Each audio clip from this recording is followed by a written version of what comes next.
Obliterated was the word Donald Trump used to describe Iran's nuclear program last summer, but obviously he does not know what that word means. And I hypothesize that he also does not know what the word victory means, because as I speak, around 5 p.m. Eastern Time on Wednesday, less than 24 hours after Trump declared victory because of a ceasefire in Iran, that ceasefire is reportedly collapsing. If only Trump had been capable of getting anyone on his side, literally anyone. I'm just letting you know there's limited availability, only a couple of spots left, and they're going fast. Yeah, from a Canadian perspective, Canada will not be engaged in this war with Iran ever. I'll put you down as a maybe. Now, would you also be interested in invading Canada in June? Excuse me? Sorry, that was meant for Russia. Subscribe to Raw America, because Tuesday sucked, didn't it? And as we keep processing all of this insanity that is just another friggin' Wednesday, I am so incredibly grateful for this community.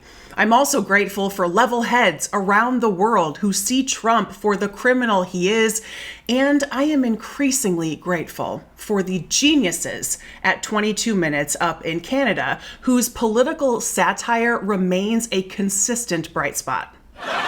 By the way, did you hear? I'm putting my signature on the money. All new paper currency will have my big-ass Sharpie scrawl across it. If I may. When I was governor of the Bank of Canada, my signature was on all the bills as well. Been there, done that. We're going to war in June! I wouldn't do that if I were you, Mr. President. Have you seen The Avengers? Captain America, a man from the 1940s, is frozen in ice and thaws out in the modern age. That's basically every Trump voter. Wow. And Trump's absolute lack of planning is on full display right now, because just last night on Taco Tuesday, Trump announced victory. A ceasefire had been reached. And remember, he has announced victory at least 29 times throughout the last several weeks, so we take all of it with a grain of salt. But and I'm sure like many of you, at least a little grateful that he was not going to continue to murder innocent people. But the reaction I found to this breaking news that was the most perfect comes from LBC. Ben Kentish was live on the air in England at 12:04 a.m. local time during his regular spot that goes from 10 p.m. to 1 a.m. When Trump announced the ceasefire on social media via Truth Social, like he usually does, Ben reacted in real time to reading this news. He needed no preparation, no notes. He didn't have to chat with an expert first. He just nailed it. He immediately saw through Trump's bullshit. So Iran right now, as far as we understand from that statement at least, hasn't agreed to anything. And yet Trump has caved and backed down before having secured, at least in public, any agreement whatsoever from Iran to get the oil flowing. This was always going to be a case of who blinked first. Would the escalating threats against the Iranian regime, and today even the Iranian people, would they force the Ayatollah and the other leaders of the IRGC in Tehran to back down and say, no, Mr. President, please spare us this fate, spare us this terrible fate you've been threatening, we will reopen the Strait of Hormuz? Or would Donald Trump find a way to edge back from the brink to which he had taken his country and indeed the entire world, and back down on his threats? And it's the latter that's happened. It's the latter. Donald Trump has blinked first. Iran hasn't caved here. Iran hasn't backed down. The US has. That's how predictable Donald Trump is and always has been. He was able to see Trump's Truth Social post and pick it apart, reading Trump for filth. And it was really obvious that Trump was increasingly desperate to end this war. It has been super unpopular, not just here in the US, but also around the world. So he apparently agreed to everything and anything, but really didn't know what he was agreeing to. because over the last 24 hours, reports are coming out of West Asia that the ceasefire has collapsed and that Iran has closed the Strait of Hormuz once again. And Caroline Leavitt held a presser in the White House Wednesday afternoon where she disputed those reports. But we're going to go to somebody who is not super comfy in the White House right now, somebody who is actually on the ground in West Asia, a reporter on MS Now who is in Dubai. It seems tonight that Iran is reblocking that Strait of Hormuz, taking back the control of it, not that they let it go, but essentially now not allowing vessels to pass through. And this has all happened because the fighting has very much remained today. Yesterday, when this ceasefire agreement, or overnight when this ceasefire agreement was passed, the Pakistani Prime Minister had clearly stated that it meant that fighting would end right across this region. So that meant inside Iran, that meant Iran's response into Israel and the Gulf countries, but also the fighting inside of Lebanon. And yet today, in 5.5, almost 6 weeks of this conflict happening, Lebanon has seen one of its deadliest days. Israel has targeted Lebanon in huge amounts today. In fact, the IDF specifically put out in 10 minutes, they fired and struck more than 100 targets inside of Lebanon. And we've just seen some of the images coming out of the likes of Beirut and South Lebanon as well. And the destruction has been immense throughout the day today, and particularly into this evening. And we are now getting reports as well that Iran has retaliated with strikes inside of Israel, targeting the city of Tel Aviv. So that gives you an indication that the ceasefire arrangement has pretty much collapsed. Where we are right now with Iran, completely predictable. Trump launched this unnecessary war and really created a mess that he has no idea how to clean up. And it also seems to have been completely counterproductive because this violent intervention seems to have really turned things around compared to where Iran was before the war. Before war period. Iran was in a position where it was probably actually, regionally speaking, at the weakest level it had been for 10 years. Internally, it was weak. It had all of these protests that were going on that Trump said help was on the way.